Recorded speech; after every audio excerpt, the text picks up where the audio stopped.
And this came out last fall from Lost Horse Press. It was provoked by the use of the term nasty woman during the last presidential election as an insult. We decided we were going to take it back, reclaim it proudly to mean women who defied stereotyping, gender role limitations, sexist stereotyping in many forms. We have 217 women poets represented in this anthology. and that's out of, we only had about 6 weeks between Election Day and Inauguration Day to get the word out, for our deadline. And we got about 1,500 poems submitted. So, that pretty good response. And we have poets representing almost all of the 50 states and about 10 foreign countries in addition to the US. And when you think about 217 women poets, divide 50-ish into that, each state should probably have about 2 women poets in it, okay? I think Louisiana has 16. Where obviously we have the nastiest women in the country, if not the world. And of that number, we are fortunate to have 14 of the 16 Louisiana poets with us today to read.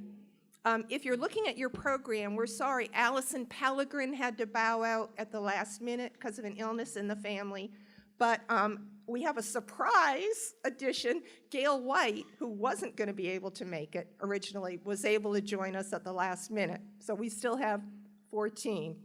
And with that, I'm going to turn it over to my co-editor for her to make her welcoming remarks. And then we're going to have each of the Louisiana poets read her poem in the anthology, plus a poem by someone else who isn't here. Thanks.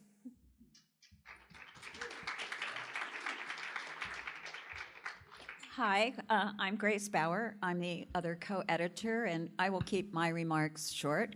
I want to thank you all for coming. I want to thank all of the nasty women who submitted to the anthology and gave me an excuse to come back to New Orleans, which is sort of my poetry home. I lived here for about a decade in the 70s and 80s, and so I think it's only fitting that there are more Louisiana nasty women poets in this anthology than anywhere else. It's been a labor of love and madness. So, we're the mad women in the attic also here up in this beautiful room with the view. So I think you are going to be highly entertained because, the word nasty, if you've looked at the anthology, you'll see that it's divided into 10 different sections. Nasty women poets on this, that, and the other. So it's not all just one monolithic kind of thing. We didn't want it just to be about the election or any, because that would get old pretty quick, although there's plenty to say about it. No doubt about that. But so I think you are going to be entertained. I think you are going to be uplifted, and I think you are going to, you'll laugh, you'll cry, you'll... So, without further ado.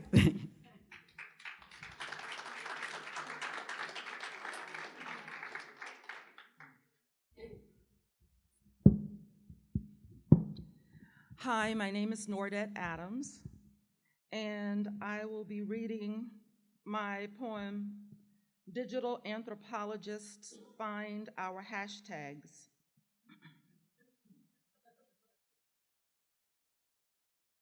Dear hashtag Alton Sterling, your face reminds me of my brother, my son, my older cousin Van, my first boyfriend, the only one who ever asked me to a dance. No golden grill, but he was kind. Still, hashtag this again. At POTUS Facebook today, These fatal shootings are not isolated. Retweet, hashtag Baton Rouge. Retweet, hashtag Falcon Heights. Dear hashtag Philando Castile, after 4 gunshots, your girlfriend asked, "Where is my daughter? Where is my daughter?" while recording, "Keep your hands up." Hashtag for a busted taillight, like hashtag Walter L. Scott. Hashtag this again. Broken heart emoji. Wild face emoji. Angry face emoji. Facebook. I wish Obama was a magic Negro. In his last 6 months, he could wave his wand and hashtag make it stop. At Black Twitter Guru. Drake is awake. He is concerned now about his own family even. Hashtag we see you, bro. Dear hashtag Alton Sterling, I am sorry that I haven't done enough. Don't want to hear more stories. Can't remember all the names. Twitter. Advice for allies. If you want to help, do, and do not ask a Black person how to fix white supremacists or these murders. Dear hashtag Trayvon Martin, at BBC is tweeting Beyonce today. We are sick and tired. They report that a Black woman protesting at the mic in Baton Rouge asked, "How many of you really wish you were white?" They said, "Remarkable." At Randomly Comfortable, say no to trial by media. No to Black paranoia. Hashtag be colorblind. Wait for the facts. For the facts. Dear hashtag Jordan Davis, today is like, dear hashtag Jonathan Farrell, I have a, dear hashtag Michael Brown, dear hashtag Tamir Rice, you were so young, and dear hashtag Sandra Bland, if only the cop, dear hashtag Mother Emanuel AME, I will remember. Dear hashtag Namali Henry and hashtag Freddie Gray, I believe that it. Dear hashtag I can't breathe, AKA hashtag Eric Garner, I am sorry because more names. Now I'm going to read a poem by Elizabeth Lara, Airport Security. Ancient Granny drags her bag, gasping, wheezing, toward the gate. Security will let her wear her shoes. She throttles and snorts, flings her purple pocketbook onto the belt, slings her steel-plated bangle beads into the bin. From her carry-on, she pulls out a can of Lysol spray, her Chinese star and brass knuckles, her newly sharpened meat cleaver. She reaches into her cleavage, gasps, extracts an ice pick. The TSA officers are trying to speak. She isn't finished yet, drops her winter coat and furry ski vest onto the bin, unbuckles her color-coordinated crocodile leather belt, Behind her, a crowd is building up. The TSA is sending for reinforcements. She pulls off her turtleneck. The sleeves gesture skyward. She drops her purple skirt to the floor, pirouettes in her purple Playtex ultimate lift, and valley one smooth U-brief, yee-haw. She flips the Chinese star into the machinery. The crowd divides into pros and cons. When she picks up the meat cleaver, they scatter. She offers the agents a swig from her 3-ounce bottle of Smirnoff's. On the other side of the metal detector, a TSA 20-something is staring at her large brass navel ring. The alarm bleats. She rasps, "Pat me down, Sonny, pat me down."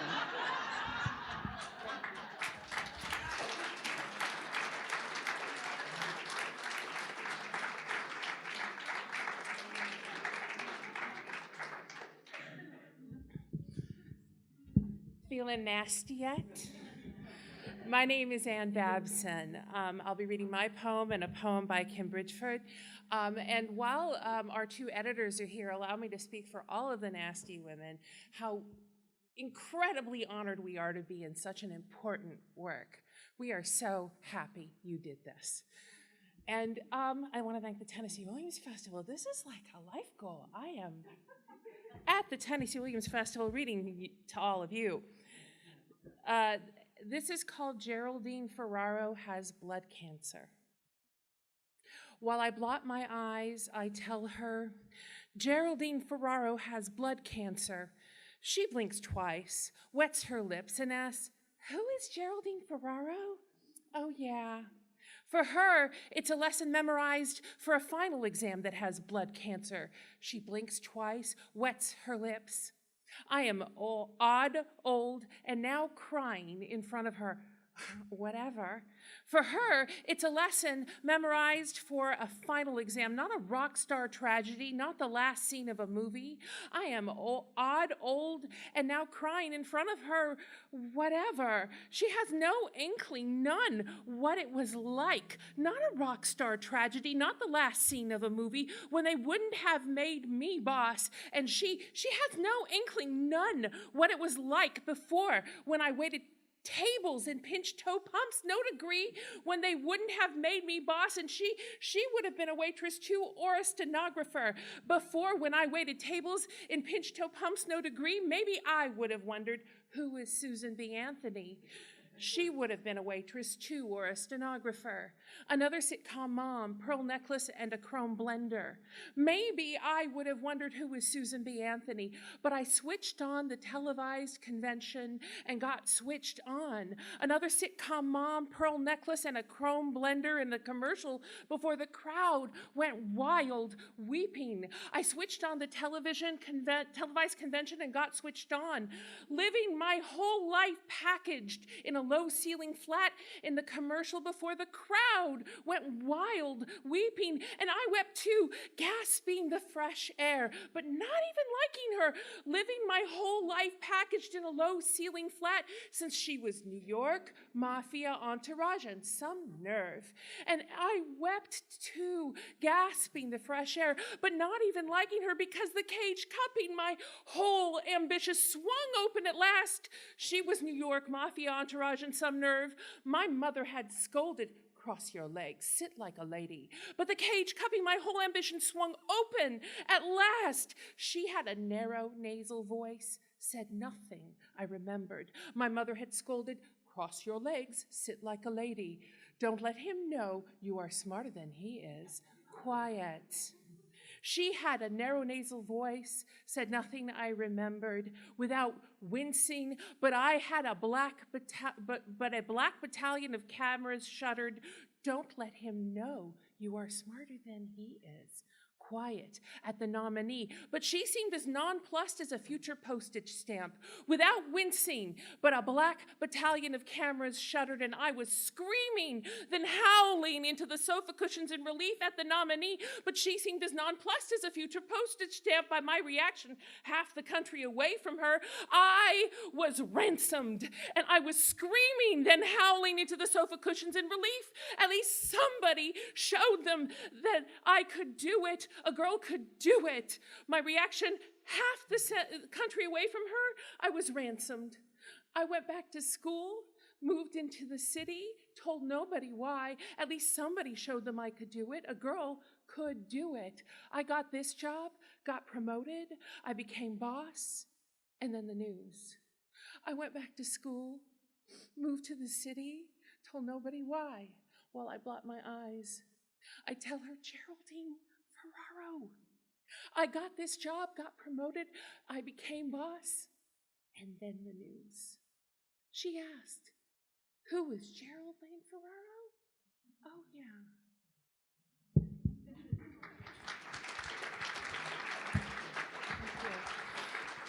I will briefly, shamelessly plug my book, now available on free pre-order on Amazon, called Polite Occasions, which is a very nasty volume of resistance poetry.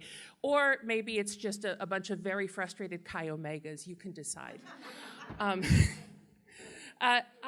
am, like many of you, thinking about the march that's going on floors beneath us. And I'm just announcing now that that girl in Florida who did the We Call BS speech, Emma Gonzalez, when I'm retired, I'm campaigning for her 2044 presidential run. Another nasty woman in this book, Kim Bridgeford, wrote a poem about what Emily Dickinson would do about marches. It's called Why Emily Dickinson Would March on Washington. Unsuffocate, release before, because some things you leave home for. With more than jam, and you are ready, because sometimes a basket's heavy. Because your dashes work away, because you have a door cachet, because you find your right to sow both life and death, you have to go. Thank you.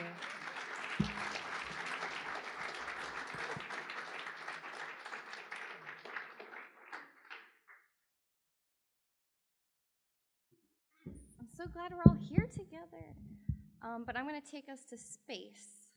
I'm Stacy Balkan. I'm going to start with a poem in here by Sarah Henning called Other Planets, Other Stars. This is Sarah Henning's work, another nasty woman. At the shooting range, my mother and aunt single out pistols, set aside an hour to palm the grip of universe steel, triggered guard, every barrel's delicately laced gorge. And after, they inundate targets at their chakra points, first head, then heart, flare after flare penetrating paper. Astronomers say that only 1 in 5 stars like the sun hosts an Earth-sized world, but I can't stop thinking of the smaller planets, gaunt and mysterious, little martyrs of rock accelerating in circuit, wondering what's to come. I'm quarantined in the lobby, a pair of muffs sheathing my ears. I'm not old enough to fear men who swagger through unlocked doors, to slip a hand under the bed skirt night after night, like my mother, every time our house moans under a broken stud, discerning metal from ruche. Not every world has the girth to sashay against gravity, so it hoards what it can. Planets pulverized to radiant dust become girls of panic and stone. I watch through bulletproof glass how my mother now mimes the length of the pull, metal jacketing the bullet's scorching interior. I want to be on a planet far from this sisterhood of Kepler data where silhouettes of men exert strong centrifugal force. I want to be a soft glint of rock heralding her own inertia, body without magnetic field, distorted by another celestial urging. Aim the muzzle like a solar tsunami, detonate or run. And that's Sarah Henning. And then my poem in here is about one of the nastiest women of all, Sally Ride, astronaut. It's called Looking Up, and it pulls a lot of text from interviews that she gave that you'll see. Looking Up. How would orbit affect your ovaries, your temper, they wondered. They doubted a woman in space, but you, Sally, your blue NASA suit held your body renamed Courage. A crater bears your name on the moon. How could they ask if you wept when things went wrong on the job? I wish I could have met you, begged you to tell how it felt floating in zero gravity. We still gape, unable to understand, our necks tilted back as if we're still watching the shuttle burn. Thank you so much.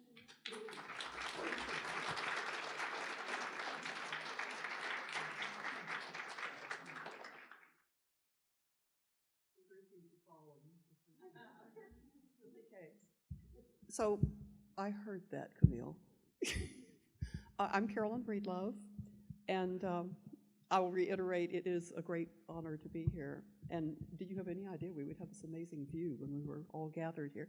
And for the people in the back, we were warned by somebody who was here in the previous session that it was hard to hear in the back. Are you hearing us okay? Yes? Okay, good. So I'm going to read first Elizabeth Johnston's poem, Delilah Scorned. He calls to say he gave me up for Lent. But being, as I am, no believer and not inclined to sacrifice, I defy his God. This makes him unhappy. Now we're fighting, he with me with his church. I intend to convert him to the nihilism of my love. He intends to sentence me to lifetime movies. We shall see whose spirit is stronger. A throwing of staffs, a measuring of snakes. I'm not afraid. Somebody got that. I know what 40 days in the desert can do to a man. Thirst, like a trumpet, crumbling Jericho's walls. He'll come, and I'll be waiting in the shade of my tent, goblet in one hand, scissors in the other. Now, I will try to edit down my really long, Julie, prologue context for my poem that I'm going to read. In 2009, as you all undoubtedly remember, before Arab Spring, there was the huge resistance when almost certainly the Iranian election was rigged and stolen. I followed it really intimately for months, to the extent of, going to bed, getting up at 3 a.m. so that I could be posting as demonstrations were happening in Tehran. I'm trying to give you the short version here. Anyway, I will say, though, I literally witnessed heartbreaking scenes, but always also, it wasn't just young men. There were women, as there were in the protests that started last December. Young women, old women marching, women standing by with handfuls of stones to hand off to somebody to throw. They were involved and they died. And now I'll read With You Always, Iran, 2009. The blood will be with you always. The smell and burn of the tear gas, the smoke of the fires in the streets, your chants, the shouting, the feel of the stones in your hand, how you ran, how the motorcycles charged among you, till you learned to overpower even them, bring them down, and burn them. Not just in dreams, but in the days you will see how you held hands, locked arms, supported and carried, were supported, were carried, and the blood, and their eyes around you above the masks, the scarves, as they were beaten, as they were dragged away, determined as they wept. Even when you close your eyes, you will see forever green and the red. You will remember it all. One day you will look in the mirror, startled that you were old, amazed at all the years gone, that you were gray, that you could be parent, grandparent to those who died while young. Amazed you lived when any day then you might not have. Amazed at what you all did, at your courage, your steadfastness at the blood. Thank you.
Thanks.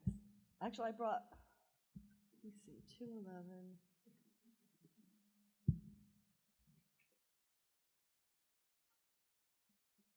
I'll go ahead. My name is Nancy Harris. During the 60s and 70s, there were already a lot of nasty women poets. And some of them are here. We remember, and I was influenced a lot by, of course, Anne Sexton and Sylvia Plath and Diane Wachowski. So I'm going to read my Ape Woman poem, and then I'm going to read Diane Wachowski's poem. And Ape Woman was born in the 70s, and she's a mixture of an ape and a human. And it was inspired by a science fiction movie I watched and then had a dream about called Captive Wild Woman. It's a movie from the 40s. But this one is Ape Woman Gets an Obscene Phone Call. Do you want to urinate in my mouth? A voice comes over the phone, stiffening in my hand with electric impulse. And Alexander Bell has a phone installed in his coffin in case of premature burial. No one calls him at 3 a.m. with piss in their mouths. Afterwards, Ape Woman thinks of possible retorts. Would you like to defecate on my poems? Lick jelly off my metaphors? Chain my similes to the bed and whip them to blood? My lines have better connections, and a blind mute poet calls in the hungry night and reads me his poems, which are full of silence, and I ask, do you want Ape Woman to piss in your mouth? A menstruum will flow on your tongue and pop out like a polyp, at whose tip a blue stone rolls. I could do all that for you and more. The telephone rings and clicks into silence. It is my mother's voice from the dead, and she says, "Ape woman, daughter of my jungle love, grow your fingernails long and sharpen them with a blue stone till they are needles, then fix them into your skin at the top of your scalp and bring them down, all the way down to your toenails, carefully, so when you're done, your nails will be polished, blood night red and in vogue. You will bleed and pull out your guts, which will be neatly packaged and wrapped like a Safeway chicken.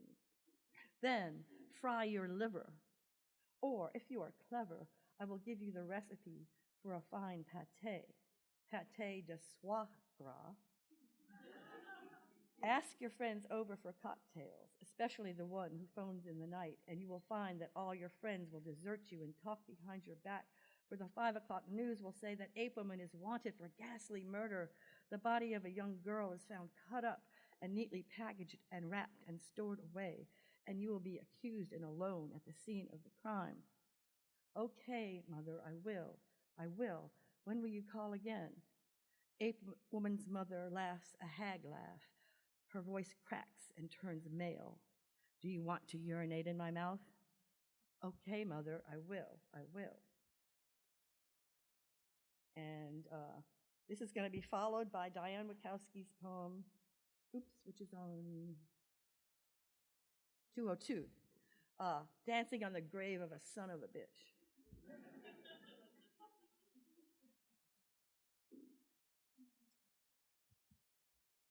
For my motorcycle betrayer, I guess I was looking through my Diane Wachowski books last night, and I guess the motorcycle betrayer poems came out first, and then the book Dancing on the Grave of a Son of a Bitch. God damn it. At last I'm going to dance on your grave, old man. You've stepped on my shadow once too often. You've been unfaithful to me with other women so cheap and insipid, it psychs me out to think I might ever be put in the same category with them.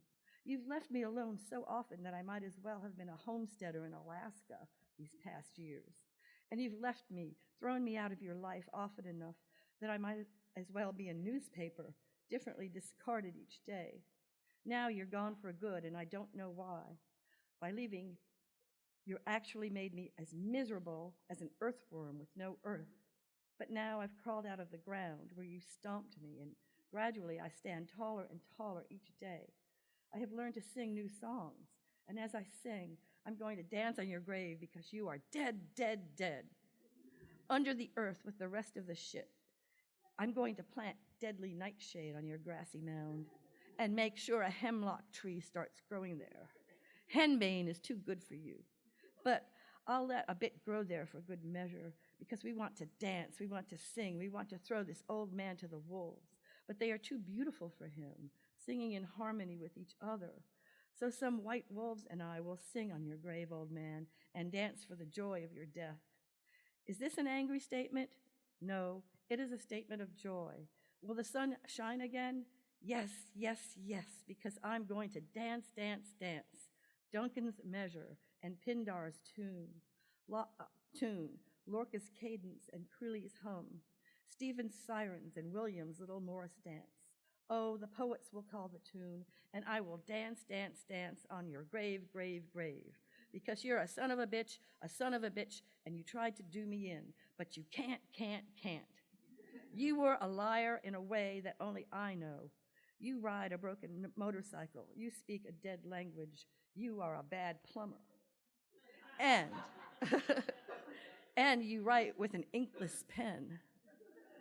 You were mean to me, and I've survived. God damn you. At last I'm going to dance on your grave, old man. I'm going to learn every traditional dance, every measure, and dance, dance, dance on your grave, one step for every time you done me wrong.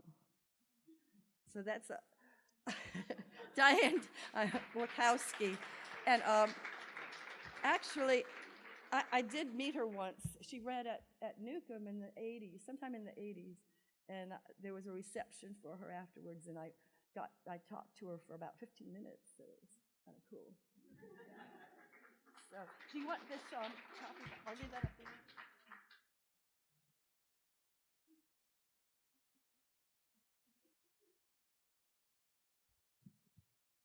I'm Ashley Mace Havard. Got to find my poem here. It was a small crime, as far as crimes go. Let me find it. 262.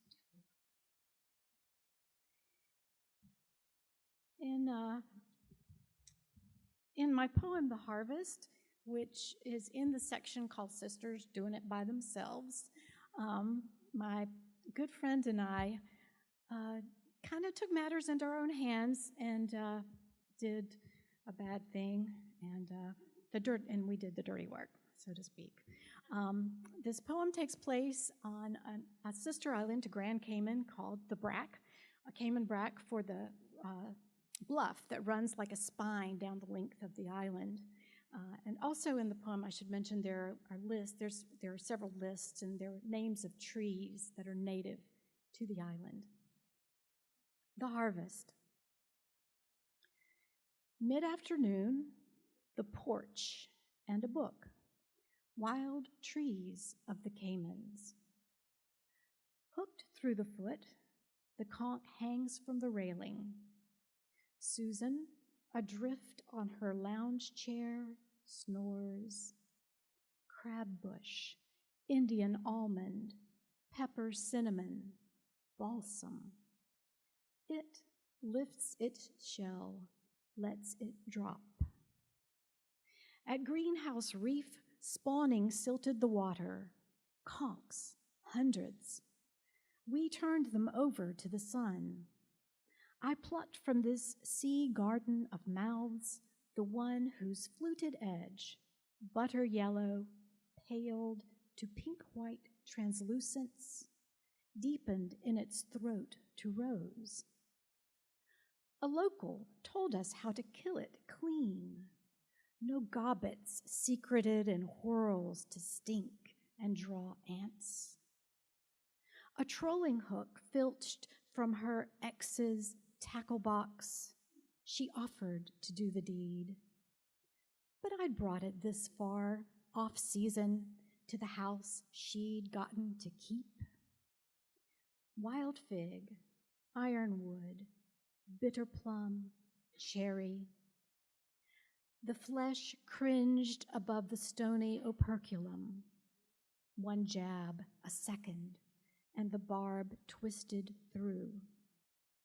Strung up, the snail lengthened a rope of taffy from the swift weight of its shell. I can't believe I'm doing this. I'm sweating. You wanted it. Divorce has toughened her. The sea's iris shimmers around patches of sargassum weed, brown-red, scabrous. One stalked eye wavers, seems to see. All day, all night, another morning, the shell falls. Bullhoof, plop nut, poison manchineel. Etched with pigment from the vivid shell, mango, papaya, cream, the mantle hangs. I balance on coral stumps in ripe tidal pools. Release it to the scavengers, those merciful and quick. And the next poem I'm going to read is by Judith Sornberger. And the title is, At Midlife, Dorothy Talks Sense to Her Daughter.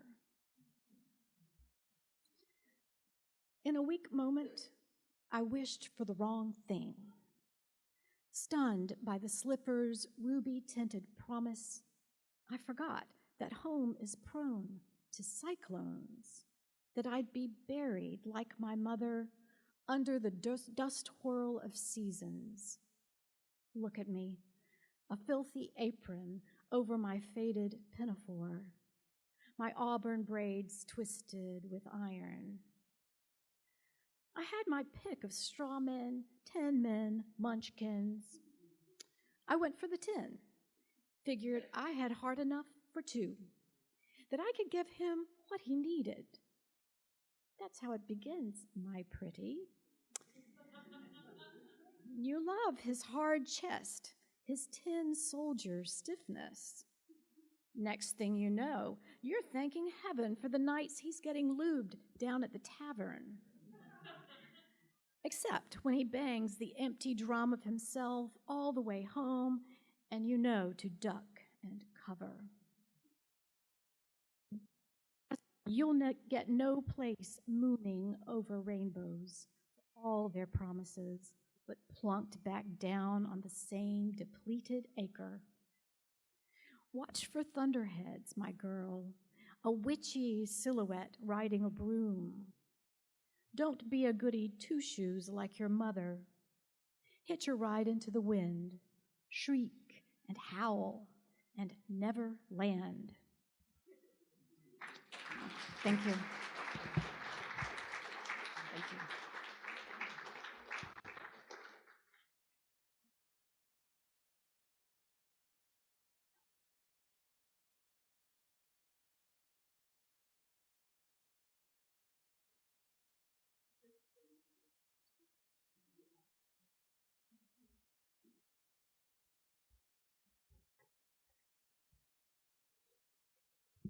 Can you hear me okay? Okay. I'm Martha McFerrin, and my poem is called A Moment of Tribute. It's a poem about running, and therefore it is kind of a breathless poem. A moment of tribute. Hey, ever notice how women used to fall like small republics on the movie screens of America? We'd have the sobbing heroine fleeing through swamps or jungles, a parking lot, or the zoo at midnight, with a spy, husband, werewolf, man in black, or freelance nutcake in competent pursuit. And always the poor dope would take a tumble over a box hedge or hit a gopher pole and pull up lame so those bad hombres could snatch her up. Even when the ground was flatter than Paul Newman's abdomen, Miss Ineptitude would still go sprawling, ass over acting lessons. And even Snow White in the big cartoon had to meet with every anthropomorphic root in the enchanted forest. For our relief, we owe the trimmest thanks to actress Raquel Welch, aka Rocky, who pioneered the art of staying on one's feet. I can assure you, after hours of late-night research, that this female piston galloped through movie after movie without tripping once. And on occasion, she also turned around and kicked her pursuer in the stomach or whatever the censors would permit. And now we have women all over dropping gangsters or lighting zombies. So pause, escapees, but briefly on your feet for our forerunner Raquel, who dodged the KGB, bulls, dogs, pterodactyls, and enormous corpuscles, whose spirit, breasts, and hemline never fell.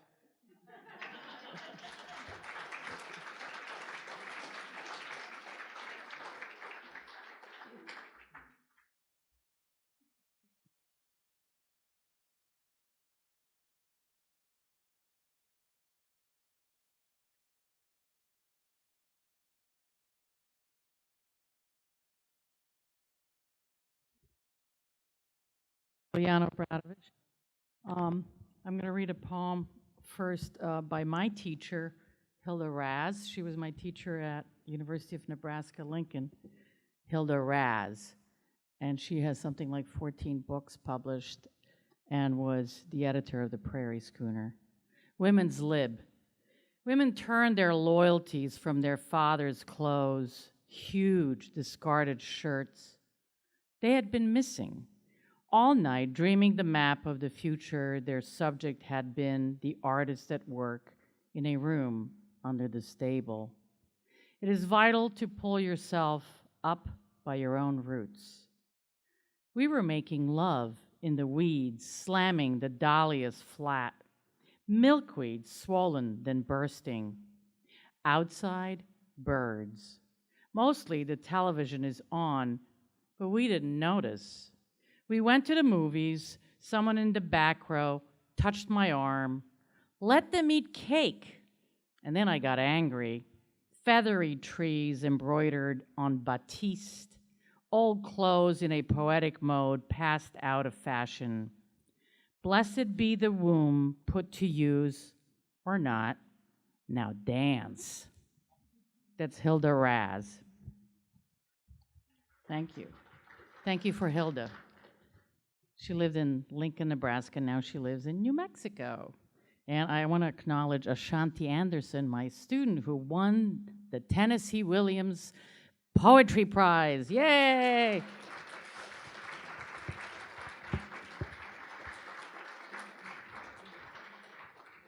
So this is a poem for my one of my Xavier students. I don't know who it was. I really don't.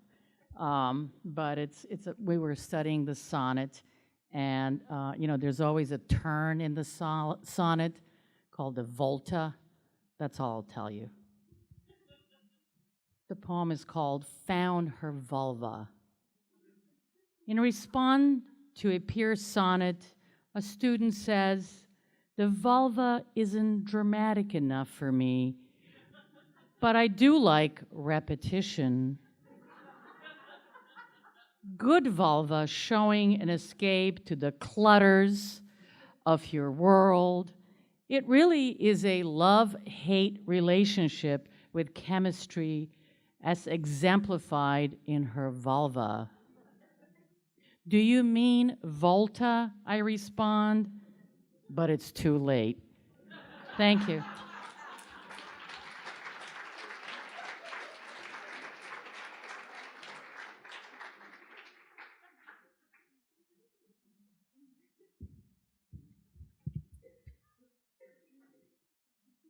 Good afternoon. Oh, I'm going to take your picture. Yeah, you knew that was coming. I'm very honored to be included among the Louisiana poets.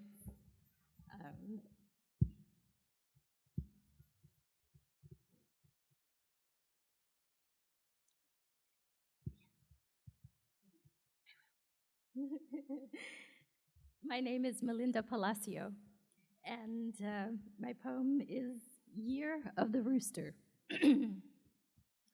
A marriage of 9 years is a compromise, but the robin soup, a deal breaker. Still, after all these years without you, it's become a favorite joke, a story to entertain at parties, an ease to mask my discomfort. You matched my refusal to eat chicken feet with your disgust for mom's chorizo. For you, the word conjured up, rolled up, chopped up guts. People said our kids would be beautiful. Fate spun a different story that day. Your parents tested my mettle. A family dinner, the round table set for 6, chopsticks, soup bowls, teacups, the good porcelain set, not the plastic. A piping hot bowl of robin soup, blue skulls bobbing in a broth. The rest of the meal a soft blur. How I found the whole dish barbaric. What's next? Monkey brains from a live monkey? A catatonic carcass from an Indiana Jones movie? Your mother said, a round table like her red door means good luck. The only cute babies are Chinese, your father said. You said, good luck is plenty of crisp bills stuffed in red envelopes. Our babies would never be Chinese, but a mixture of cultures, a beautiful jumble of Chinese and Mexican, never had a chance to be, to exist, to refuse a bowl of hot soup, still life with Robin.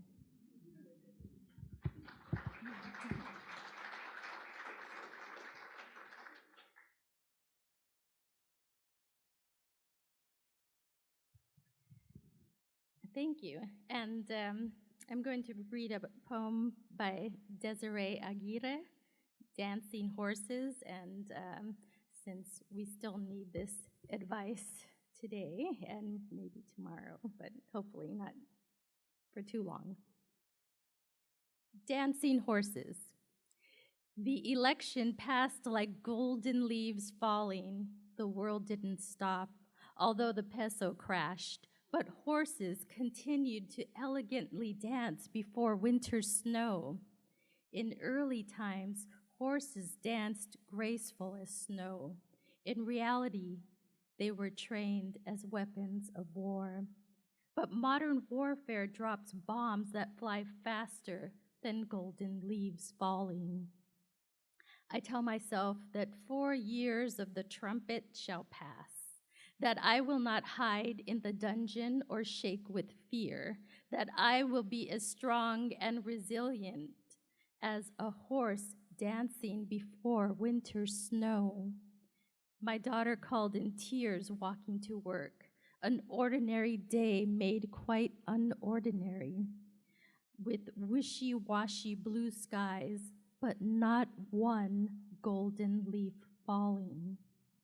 We will be nasty women, I tell her. We will stand together and sing in glorious harmony.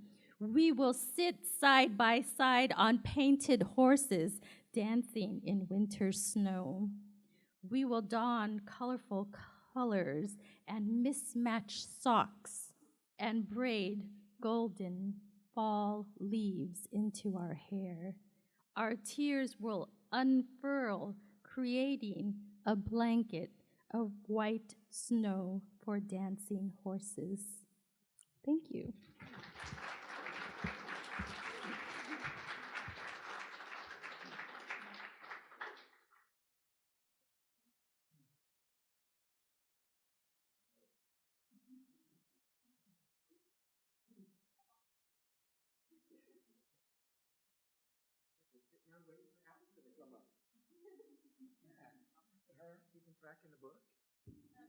Hello, everyone. My name is Valentine Piers.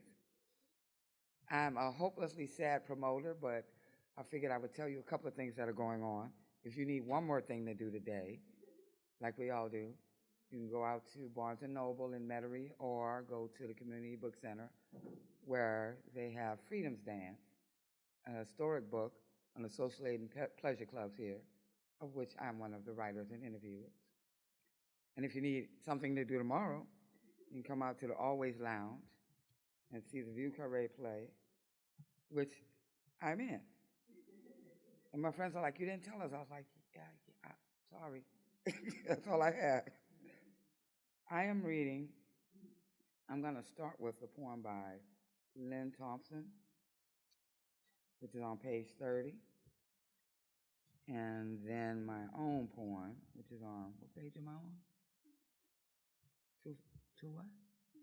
236. That's how my life has been. I have to tell you, I saw Black Panther twice. I will see it 500 more times if I could. And I listened to Lupita as she was teaching people how to speak the language of the,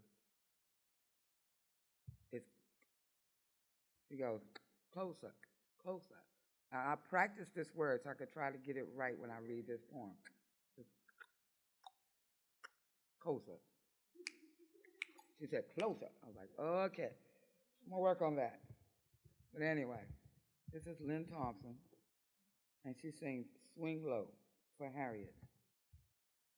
As scout and spy, nurse and train, swing low, I went back south over and over and brought them out.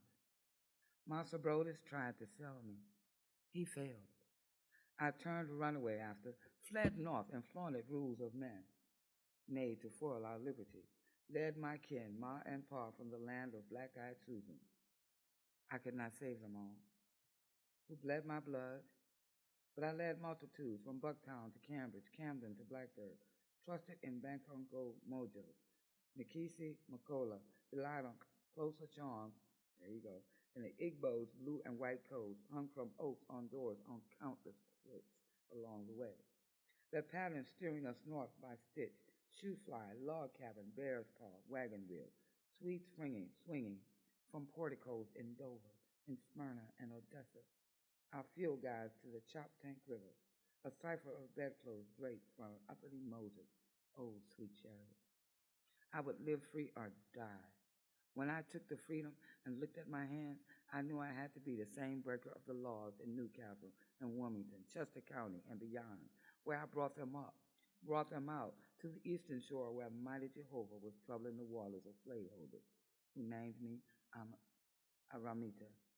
Slave drivers who put a bounty on my head, descended from Ashanti. I remember Nancy, West Africa's trickster, following the drinking gourd and stole away to Jesus on Whirlpool Bridge, Canada, where I looked over Jordan.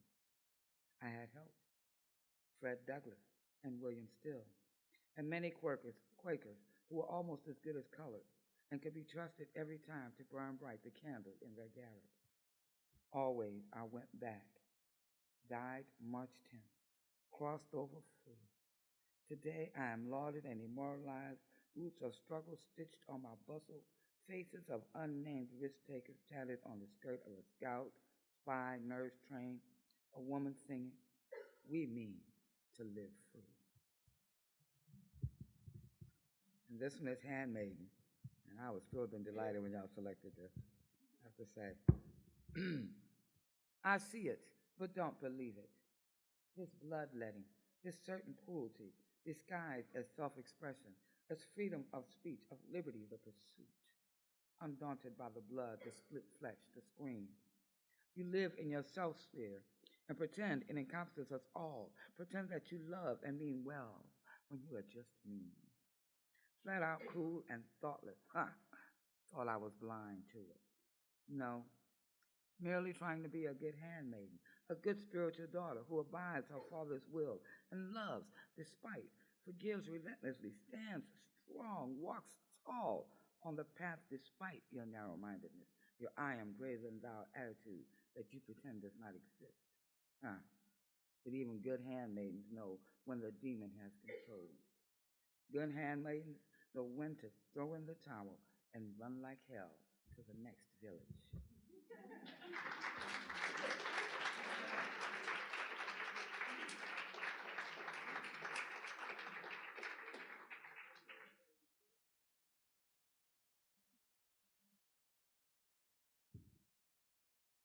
Okay, another short poet. Can you hear me? Okay, great. I am Gail White. I'm going to read you first my poem, Pennyroyal. If you don't know Pennyroyal, the Louisiana equivalent is blue cohosh root. Pennyroyal doesn't last in public parks. Plucked in the dark, its roots infused in tea, it does the moon's work, pulling the dark tides within the body. Women know it well. Men hadn't been distinguished from the apes a full 2 weeks before they had invented intoxicating drinks. Murder and rape followed, as well as fire and the wheel. The women countered strength with wiliness. Power was in the roots and leaves they stewed and simmered. Knowledge gathered seed by seed, while men ignored the damp world underground. What men brew makes them heroes, and what women brew makes them witches. Easy to burn. We do our work in darkness, in the kingdom of the healing roots, the diamond mines, the dead. Thank you. Thank you. And on a lighter and shorter note, I can say this one from memory, by Melissa Balmain, who is editor of Light Poetry Magazine online. You should all read Light Poetry Magazine. She wrote a couplet. It's called Dorothy Parker's Ghost Weighs In on the New Political Climate. Men get free passes for grabbing girls' asses. Thank you.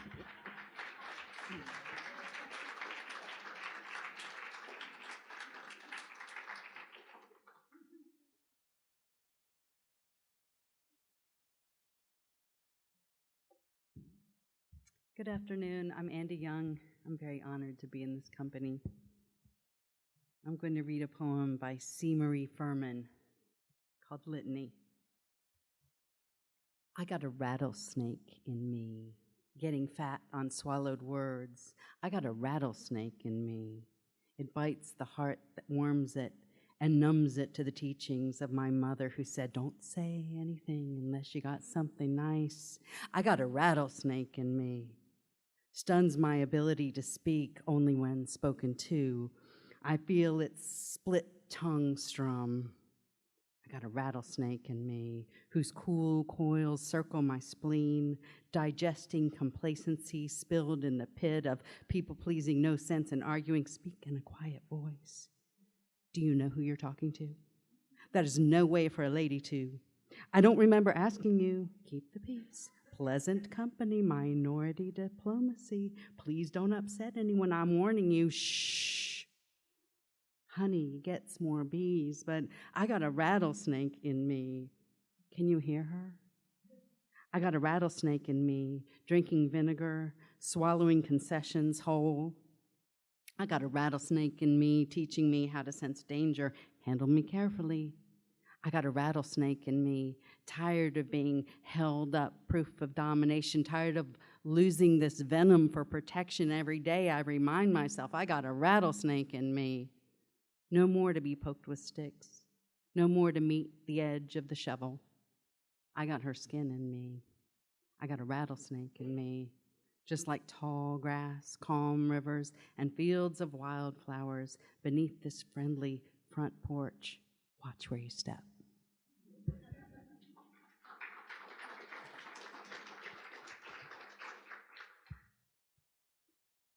And this is my poem, and it's based on a photograph from the House of Dance and Feathers, which, if you haven't been, if you're visiting or if you live here, you should check out in the lower Ninth Ward. It's a wonderful place. Woman dancing on her son's coffin, New Orleans, 1995. She is not in black, not weeping, not leaning against someone as she staggers drunk with grief. No. She dances on top of her son's coffin, outside the Lafitte projects where he was gunned down. She dances and dances, unbending, limbs thrashing like Kali on Shiva's ashen body. Gray clothes, are they sweats? Sway in the sun-blasted noon. Her two living boys make music around her. D-boy gone. Who that killed D-boy? Who first told her the news? She can't. Some funneled shape his horn won't blow. No lace, no shawl across her shoulders. Bare-armed, back-cocked, ass out, she dances. Yes, another thud of percussion. No. She grunts, pushing him out, ripping open at charity, fluorescent lights backlighting his arched shape, bright slash of the trumpet. He burns with fever, laughs at ice tracing the pouting lips. Late July, night blooming jasmine thick in the mouth. I grab another sliver, slap of snare. No, she does. It's her boy, a number now, pushing up the murder graph like a thermometer. Oh, mama, mama. Men hauling the casket bend at the knees, not from weight, but from bass thump, from tuba's fat momentum. Her sweats shift soft and loose as they play it loose and mean, a threat in the throb, the trombone moan. She's gone, past shiver, past flash of brass glint and casket shine underneath her feet. She shakes her head. Look, she's turning to look into everyone's face. Thank you.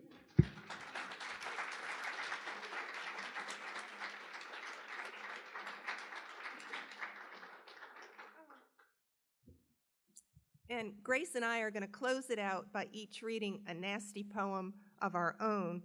We didn't put ourselves in the anthology, not because we were being all noble and selfless, but because we were afraid our publisher was going to kill us for going so far over our page limit. And this is mine. It's called Allendale Rap. When I was little, My mother always bought, whenever we wanted anything for birthdays or Christmas, she would always buy the generic version of whatever toy I wanted. And so when I wanted a Ken, I got Alan. And at some point in midlife, I realized that other women, their husbands and boyfriends were Alan, and I always were Ken, and I always seemed to get Alan, so, okay. Alan Dahrap. When I was 10, I wanted a Ken to marry Barbie. I was into patriarchy for plastic dolls 11 inches tall, because the 60s hadn't yet happened at all. Those demonstrations, assassinations, conflagrations across the nation, still nothing but a speck in the imagination. Ken was the man, but my mama had the cash, and the boy doll she bought me was ersatz. Alan was his name from the discount store. He cost $1.99. Ken was $2 more. Alan's hair was felt, stuck on with cheap glue, like the top of a pool table, scuffed up by cues, and it fell out in patches when he was brand new. Ken's hair was plastic, molded in waves, coated with paint, no Ken bad hair days. Well, they wore the same size, they wore the same clothes, but Ken was a player and Alan was a bose. Barbie looked around at all the other Barbies driving up in dream cars at the Ken and Barbie party and knew life had dealt her a jack, not a king, knew if Alan bought her an engagement ring, it wouldn't scratch glass. Bet your ass no class made of cubic zirconia or cubic plexiglass. Kens would move Barbies out of their townhouses into their dream houses, Pepto-Bismol pink from the rugs to the sink, wrap her in mink, but Alan was a bum. Our doll was not dumb. She knew a fronter from a chum. Take off that tuxedo, Alan would torpedo for the Barca-lounger. Bye-bye, libido. Hello, VCR. No job, no car, drinking up her home bar, stinking up her boudoir with his cigar, shrinking up the cash advance on her MasterCard, trying on her pink peignoir, till she'd be saying, "Where's that giant hand? Used to make him stand, used to make him walk." Thanks.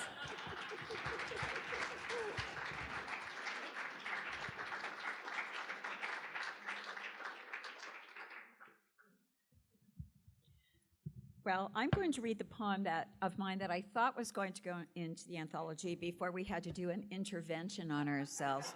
You know, it was like we went like 100 pages bigger than, but there were just so many good poems. We just couldn't say no to any more than we already did. And I did fail in my duty as editor to remind you that they do have copies of these books down at the book fair, so if you don't have your copy already, please run down and get one. So this poem is called Midlife Heavy Metal, and it's from my book, Retreats and Recognitions. Midlife Heavy Metal.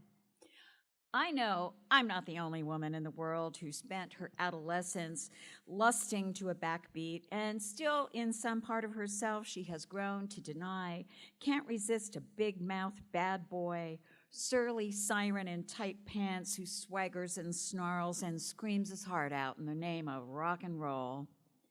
There he is on my TV screen, older than I am and showing his age, but still strutting what stuff he's got.